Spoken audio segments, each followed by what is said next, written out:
Yan, sasangkutsa ako ng karne. Slice na pork liempo. Kasi magluluto ako ng pansit. Pansit lamoda, yung pansit canton. Lalagyan ko ng, mimix ko ng vermicelli, yung sotanghon.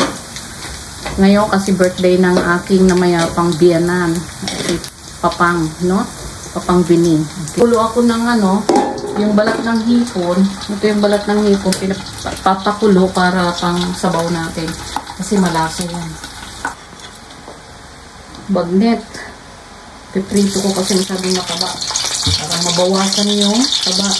Pang toppings lang natin ito sa ating pansit. Saka yung dito na rin natin yung chorizo bilbao. Try natin yung chorizo bilbao.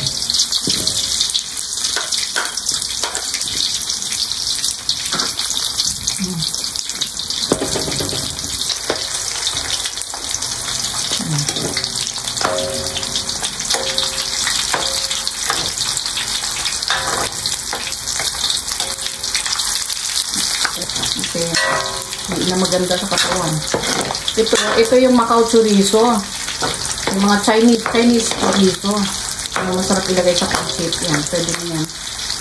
Masapot ka lang konti. Kasa sa pansit.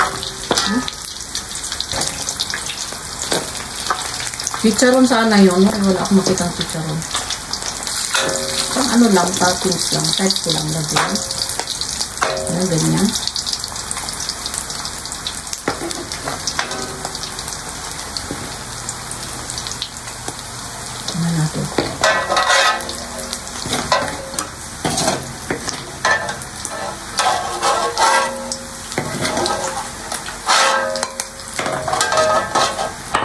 Magkisa na tayo.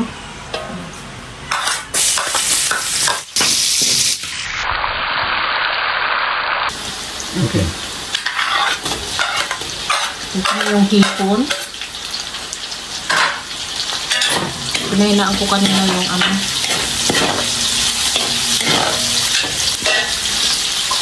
yung ating sinangkutsang pork liempo.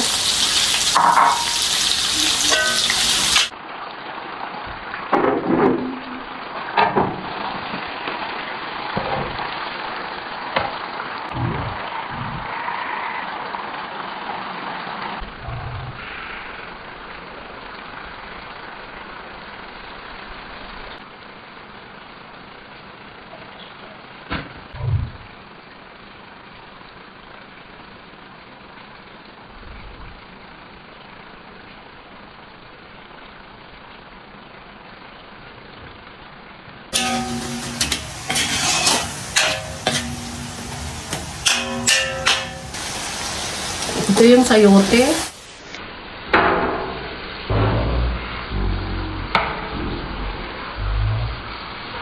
Okay. Yan natin yung ating bagu beans.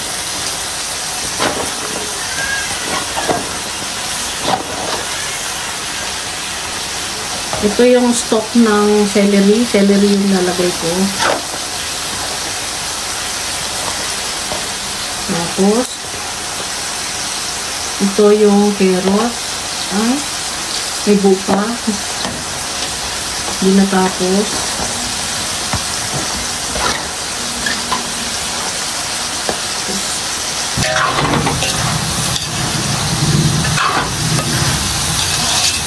Sarap. Ito yung pancit na maraming gulay.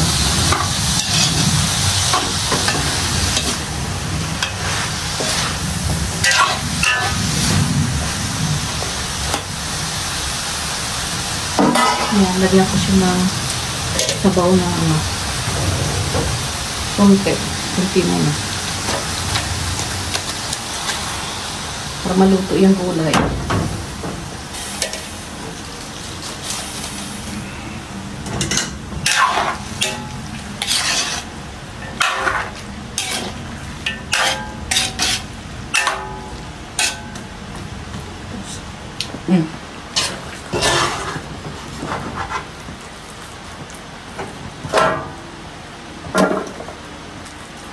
Separate muna natin itong gulay. Mamaya babalik natin ito. Yan.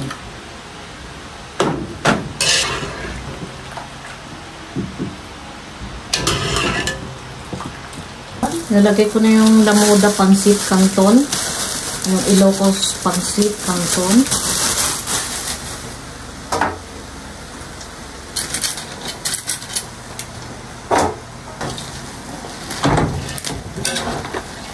Ihahalo ko na yung gulay.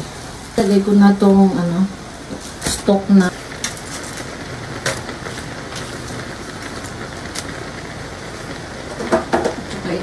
Lagay ko na yung kinchay. Kinchay, celery.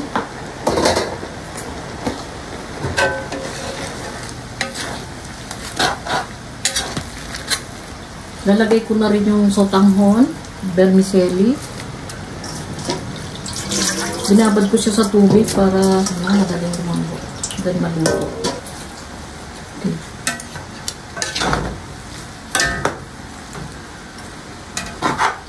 Ayan.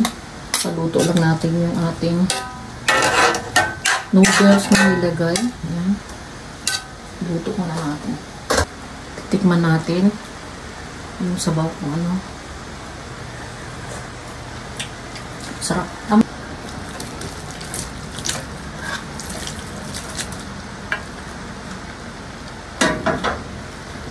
Ito yung dahon ng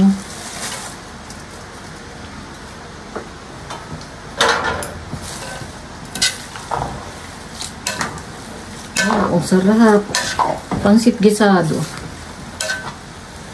Ating ngayon dahil birthday na aking father-in-law. Naalala lang namin siya. Kaya naghanda kami ng pansit. Kahit pansit man lang.